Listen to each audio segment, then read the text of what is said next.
ডান্ডিয়ার তালে তালে নিচে ভবানীপুরের চক্রবেড়িয়ায় দুর্গাপুজোর উদ্বোধনে মুখ্যমন্ত্রী মমতা বন্দ্যোপাধ্যায়। এ নিয়ে মমতাকে তীব্র নিশানা করেছেন বিজেপি। 25 সেকেন্ডের একটি ভিডিও পোস্ট করে মুখ্যমন্ত্রী মমতা বন্দ্যোপাধ্যায়কে তুমুল কটাক্ষ বিজেপির নেতা অমিত মালব্যের। জলাজমে কলকাতায় মৃত্যু মিছিলের মাত্র 24 ঘন্টাও পেরোয়নি, বিদ্যুৎ স্পৃষ্ট হয়ে মৃত্যু হয়েছে 11 জনের। এর মাঝে মুখ্যমন্ত্রী মমতা বন্দ্যোপাধ্যায় ভবানীপুরের চক্রবেড়িয়ায় এক দুর্গাপুজোর উদ্বোধনে গিয়ে আনন্দের ডান্ডিয়া খেললেন। কতটা নির্দয় হলে এমনটা করা সম্ভব?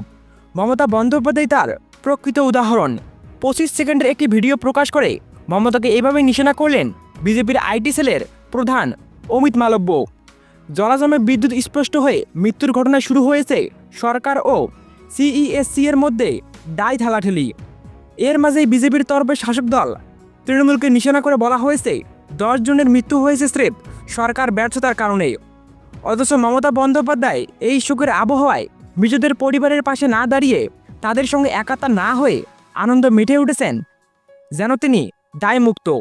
বিজেপির আইটি সেলের প্রধান অমিত মালভিয়া সোশ্যাল মিডিয়ায় 25 সেকেন্ডের একটি ভিডিও পোস্ট করে লিখেছেন, কলকাতা ডুবে গেছে, 11 জন বিদ্যুৎ স্পৃষ্ট হয়ে মারা গিয়েছেন।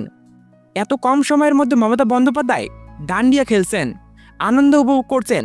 কতটা নির্দয় হতে পারে একজন মুখ্যমন্ত্রী?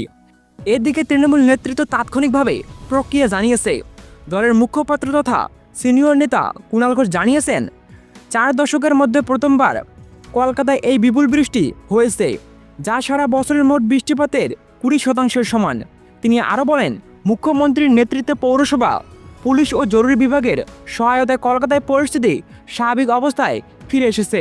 তারপরে বিরোধীরা কেন সমালোচনা করছেন? দিল্লি, মুম্বাই বা সুরাট জলমগ্ন হলে কেন তাদের কোনো প্রতিক্রিয়া দেখা যায় না?